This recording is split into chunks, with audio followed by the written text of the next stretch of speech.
All right, now the markets are down a good bit. And the Dow Jones Industrial Average was over 40,000 8 days ago. And now we're 1,500 points down. Now the NASDAQ and S&P, they've been hitting daily records, but those indexes have pulled back today. Now we had a few big name retailers report their earnings this morning, and many of those numbers came in pretty good. Now Abercrombie and Fitch, their net sales were up $1 billion, up 22% year over year. And their brand is growing across all regions by 31%. And they've increased their full year outlook by 10%. Now this stock is currently up 23%, but this stock is up more than 400% in the last year. So if you're an investor there, good stuff. Now we had Chewy. Their net sales increased up 3% year over year. And that stock is currently up 20%. Now we also had Dick's Sporting Goods, and their net sales were up 6.2% year over year. And they also raised their outlook, and that stock is currently up 15%. But that stock is also up 80% in the last year. Now, we also had Advance Auto Parts, and their net sales were actually down, and also their gross profits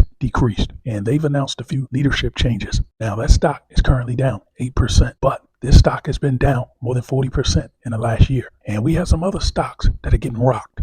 American Airlines, that stock is down more than 10% after they gave a downbeat outlook. Now on to commodities, the energy sector is down. Oil's down about $0.50, and we have gold currently down almost 1%. Many other precious metals are pulling back. Now, silver is still shining. That commodity is up 20 cents an ounce today. Now, many of the agricultural commodities, they pulled back, but cocoa isn't one of them. And that commodity is currently up more than $500 a ton. And that makes for more than $1,000 a ton run in the past 2 sessions, and 1 or 2 more sessions like this, and it'll be back to its all-time high. Now, there's no economic data to report, but a few of the Fed heads will be speaking this afternoon, and it's probably going to be more of the same old, that as long as inflation stays high, they're not going to be able to cut interest rates. Now, we'll see if this market heads down going into the close. This quick stock market commentary, please like and subscribe.